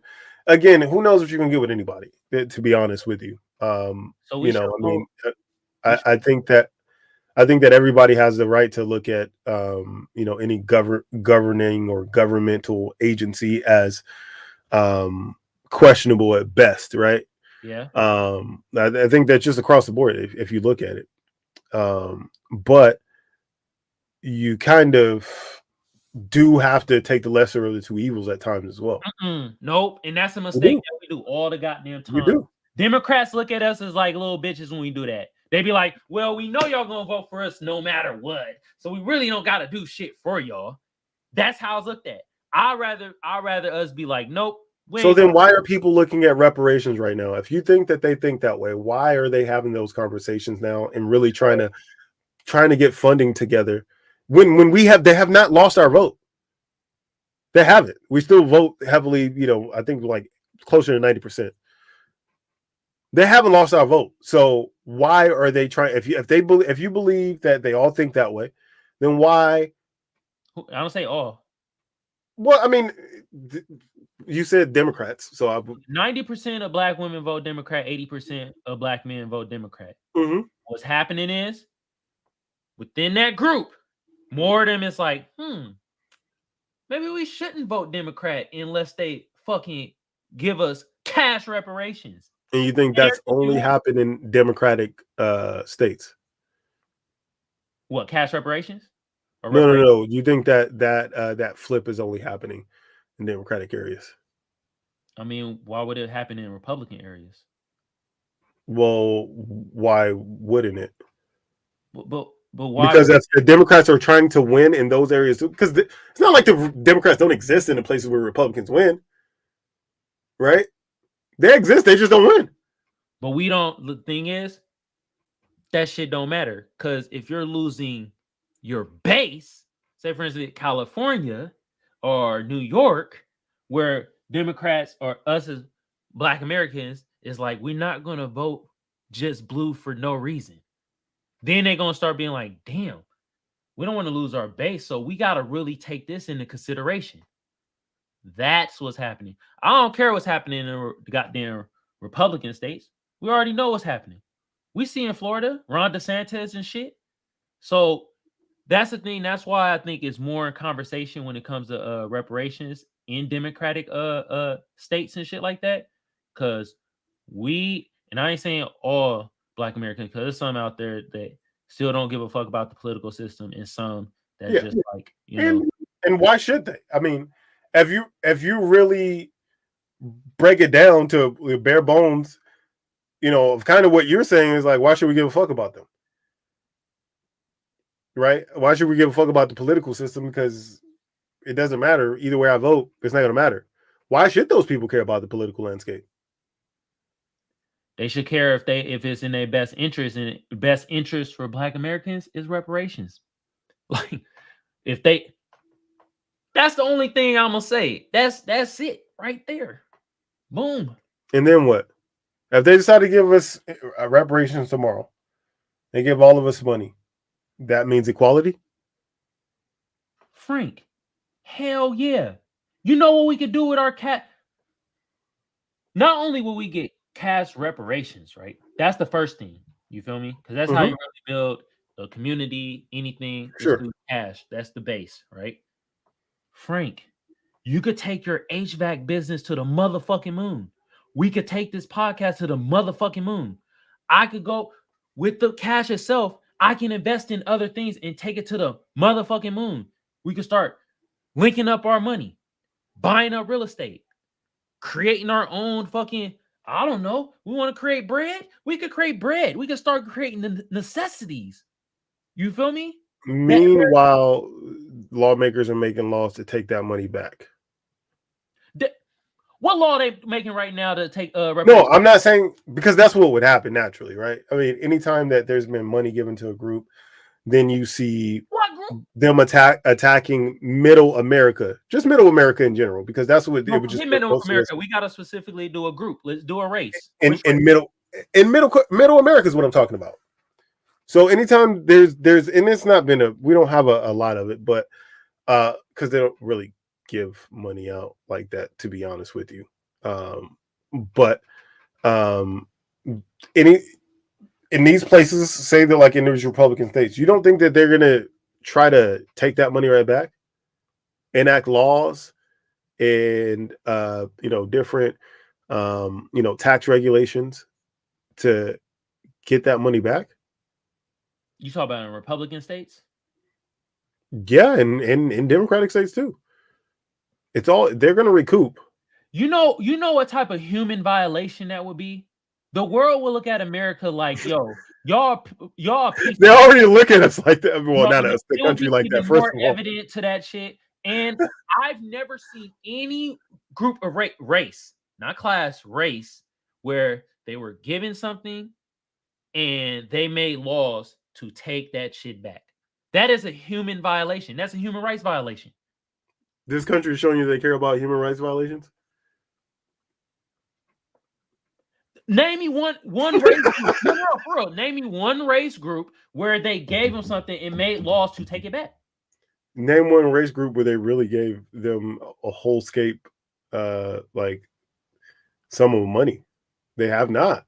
Yes, they got Native Americans. They gave them a lump sum money and land. Native Americans still to this day get fucking money. And you, so They why did? My bad. No, go ahead. No, go ahead. Recently, and we know this because this was in the news, Mm-hmm.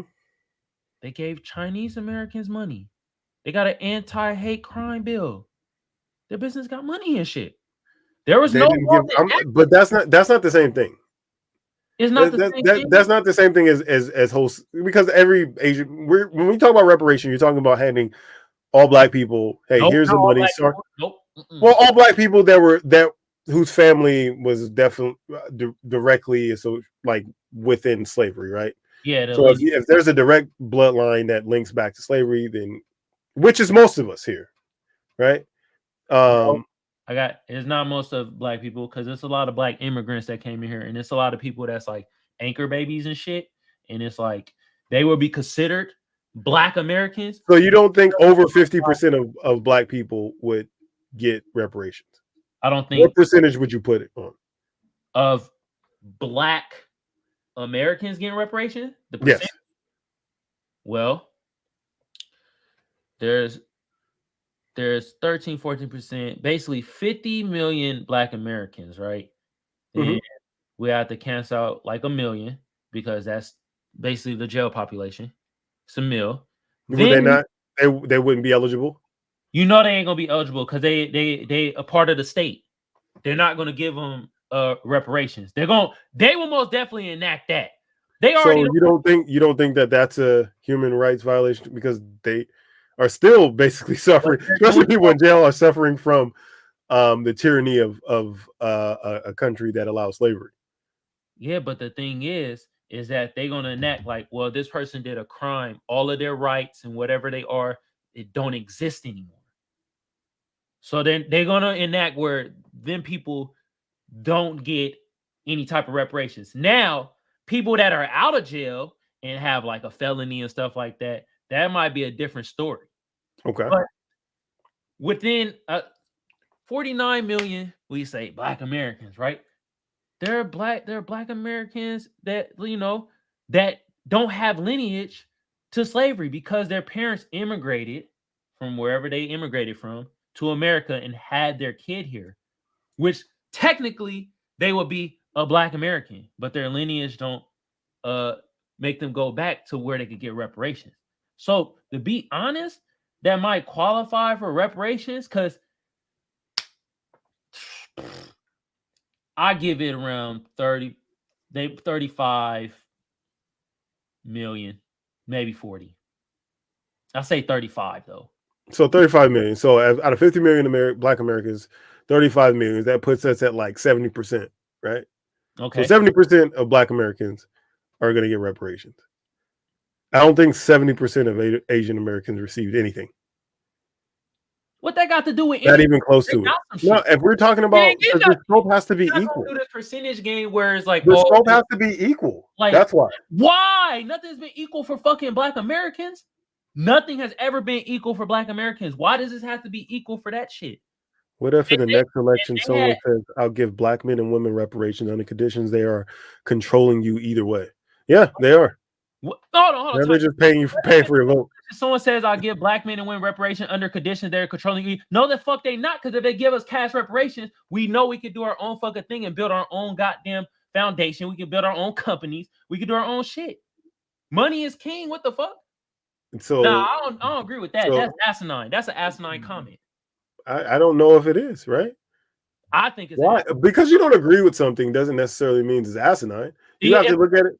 Look at it down the middle. Asinine comment. I think Look at it down the middle. Are they not paying for your vote? Good. That's the point. They're supposed to pay for our vote. Exactly. So they're controlling you with money. We don't have to be under their thumb. People in jail can get their stimulus checks. Why not get money reparations? I didn't know they got stimulus checks in jail. Yeah, me neither. Okay. But like I said, that comment right there, to me, asinine. What? It's because you don't agree with it. That's it. Yeah, no. It's That's it. Anything comment. that you don't agree with is asinine. No. Okay. This comment right here was asinine. I just explained it. Not really. You said, of course. That's what you said. Like, of course, they're paying for our vote. What if they're paying for our vote? So what? Money is king. Black men and women reparation under conditions they are controlling you either way? No, because once you get your freaking reparations, you don't have to be under their control because you'll be able to build your own economy. Once you're able to build your own economy, build your own stuff, you ain't going to be under their control. The economy is still within the American economy, though, right? Okay. So we can't do our own shit. We can't have our own schools. We can't have our own grocery stores. Yeah. And what hinders a lot of people from doing? What hinders Dr. Umar from opening up his school right now? What does he always say? It's money. But I guarantee you that man's a millionaire. What that got to do? And he could, if he was really serious about funding, his school, he could start from a smaller scale, a charter school, and then grow from there. People do it all the time. Regular middle class people start charter schools all the time. It can be done. Black people bullshit too. I know. So my thing is, Dr. Umar always say that money is the reason why the school ain't opening. If he got reparations, then it'd be no excuse. It'd be no excuse. You don't think he would come up with an excuse? If he do, then he'd be ostracized. No, seriously. If he does, he'll be ostracized. He would literally be like, yo, we ain't taking this nigga serious no more. You know what? You got your reparations, cool, blah, blah, blah. We gonna do our own shit. And you got to realize, too, it's not just our community that's going to be receiving that money. What other community gonna receive reparations, bro? Like, there's a lot of white people that are going to get that money, too. How? How would they get that? How wouldn't they? If their ancestors slept with one black person, then they go back to slavery. What? So if I married a white woman, right? If I married a white woman, had a kid with a white woman, then our kid had a kid with another white woman, and then their kid, eventually it's just white. They just look white. They're white people, right? This is just white people. A million miles down the line. Now it's like, oh, Frank, his family went back to slavery, and he's in my bloodline as well. Can they trace the lineage? Yeah. If they can, then goddamn it, they'll be part black anyway. Believe it or not, Logic is motherfucking black. Yeah, they are. So they are. Like he may look white, but he black. You feel me? But for all intents and purposes, from what everybody sees, that is a white man. But they're gonna try to get involved in this too. Okay. That's why Thomas Jefferson's ancestors are gonna be heavily involved in this as well. And there's a ton of stuff that came from slavery, like where Massa had, you know what I mean? Where Massa had forced himself on slaves, and those slaves have kids, even though half of that came from Massa, they still were, slaves. Yeah. So it still comes from that side of things too. There's a ton of that shit that goes on. And as we see with all of these racist ass people who do these lineage tests and find out that they're a percentage black. I know you've probably seen those videos as well. Yeah, but that don't mean they motherfucking lineage goes back to slavery. Fuck all that. Yeah, but bullshit. It can. Ain't no bull. No, I ain't having that. There could be a large percentage of people in the South that it does come from. No, that's the thing. That's why it's the whole thing where you gotta be a foundational Black American. None of that ADO shit and American descendant of slavery. Because a lot of motherfucking white people, this one motherfucker tried to do that shit, try to be like, I'm 7% black, bro. I get reparations. No, motherfucker. That's fucking. Why not? But if he can, if his bloodline can be go back right back to slavery, and we're talking about pitting this here from a country of slavery, then why not? Because that ain't fucking. We're not doing ADOS. We're not. So do you have to be? So now are we talking about percentage of blackness that you have to be to get reparations? If you could draw your lineage back to your mother, no. You could draw your lineage back to the people that were enslaved, or if you had wrongdoing as a black person, then you get it. If not, no. Just because you have 7% fucking black in you, that means you could probably chase it to what? Your great grandmother, and then it'd be like, oh, now you're white. It's like, nah, bro, we're not going with that hucky-dory bullshit. That's BS. So so again, if you can trace that person back to slavery, then they should still be eligible for it as well. Bro, I'm black, white, and Mexican. What, nigga? I just explained it, sir. What the fuck? God damn. What was you saying, though? No, I said what? But if you said your stipulation was just to be able to trace it back, the bloodline back to slavery, right? Regardless if they're, if black doesn't necessarily mean that you go back to slavery. We've already established that. But if that person, that member of the Ku Klux Klan, can trace his heritage all the way back and find out there was a slave that exists somewhere that he was the direct descendant of, is he allowed to get, if it's provable? That ain't gonna happen. That's some extreme ass shit. Why do you not think that's gonna happen? Because it ain't gonna happen. Why do you not think that's gonna happen? It's not gonna happen. What in the history of this country to make you think when somebody's giving out money that these people wouldn't be standing in line for that same dollar? Because I keep saying foundational Black Americans, not a. Okay, so what is the slavery? Okay, so a descendant of slavery is fine, but there are people who don't look like a black person that are descendants of slavery. And can they trace their lineage back? Yes, that's what I'm saying. They can trace it back. Their last name is Green because Willie Green, or Wilma Green was on that farm and had sex with somebody within the white side of the family, and then everybody else from there on went straight white. But they could that can be traced right back to that same farm that your and my ancestors were at. If they can trace their lineage, cool. But most of them can't do that shit. I know that's a bunch of horse shit. Why do you believe that? Because I believe it. Because it's on the grand scheme of things, they're gonna be you think everybody are not gonna be seeing what they got?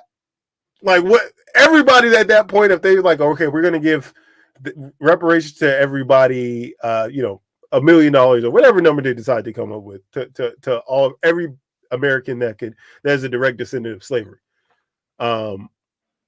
Everybody's gonna be putting their hat in it, and there's gonna be plenty of people that hit. Niggas is already trying to do that horse shit right now. You gotta trace your lineage back to being here in a fucking America. Either the atrocities that black people went through, or you went through slavery and that shit. If you could trace your lineage back to, I say the slavery started in 1619, but we know it probably started a little sooner. We say 1600s. Yeah, they were keeping records on all that shit. There, then yeah, boom. Most of these motherfuckers can't trace their lineage back to there. You got 2% black. You're not tracing it back to that. You ain't got enough black in you. It ain't gonna happen. I think you underestimate the power of money. No, I don't. If somebody says, if you can trace your ancestry, because it wouldn't be even easy for us to do, right? To know the exact person. Like I've looked through the Smithsonian files and stuff like that. Luckily, I have a name that is very easy and discernible, right? Like my last name. But your last name, like Johnson, you're going to find that everywhere. Now, how do you, again, trace your direct line back? It's going to be difficult for every person to do. It's not be any easier for you as it would be for them. I've done it already. So okay, and they would have to go through that same process of doing that. Yeah. The process would be the exact same as whatever your process was. I don't know what that looks like. Okay. But if Uh-huh. they can have a grandmother that's motherfucking black, and then all before then, nope, it's all white. That means your lineage doesn't go back to when slavery or It's just the foundation. That's what I'm talking about. The foundational people. So the people that was within slavery have ancestors and roots that touch every tree you could think of in this country. Not just people that look like me, not just people that look like you. We both know that the roots are thick. So with that theory, you basically telling me like a motherfucking like let's just Nick Fuentes punk ass, that motherfucker black. With your theory, if every tree we're not talking about black, you're talking about people that go their lineage go back. I don't consider him black. But if he has lineage that goes back to slavery, is he able to get reparations? I don't consider him now black. No. But then are we saying that we're going to have a panel of people that are just looking at people? You're black. Now you can have the money. No, come on, man. Come on. So exactly. So how are we going to determine from which point we decide to say, okay, you're eligible, you're not eligible? The lineage. I keep saying. And if the lineage leads directly back to slavery, there's going to be a lot of people that don't look like you and I that are going to be able to get a lot of money from the government. How? If you're 100% fucking white, how the fuck can you do that? That makes no sense. There's nobody 100% white. Oh my god. There are very little. There are a very small amount of people that just have all like they can be traced back to one place. Like, I'm just Slavic. I'm a Slavic person, and that's it. Or I'm just an Irish person. Well, every Asian person got black in them, and every fucking Italian person got black in them. You're saying everybody in America going? No, but you can look at this without slavery. You can look at this through a lens without like just think about it. It's like there are going to be people that come from descendants of slavery that don't look like us. If you're 5% African, you probably and the rest 95% is white, you probably don't look anything like a black person. I've seen people who are 50% black that don't look like a black person. Sure, lineage. You could be 5% black, and let's just say your great grandmother is black.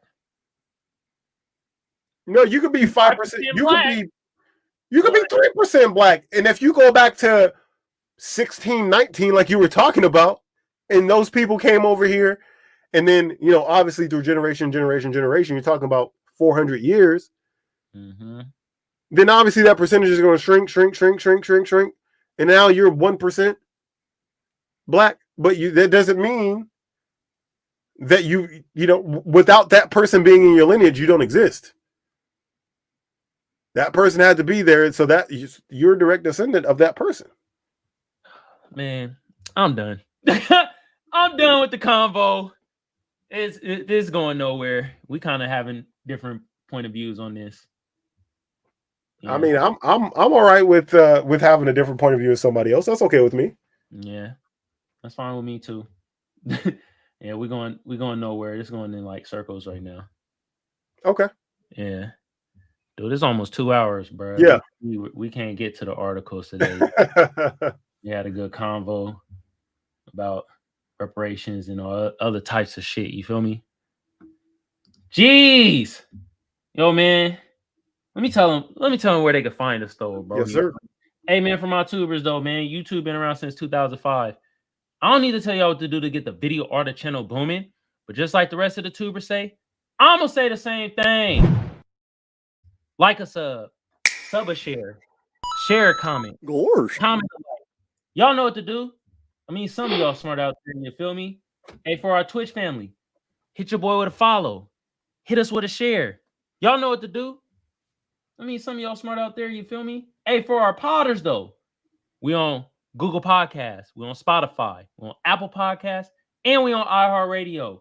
Across all those platforms, all you got to do is type in The Magic Think Tank or Kamal Johnson ENT, and bam, we pop right up.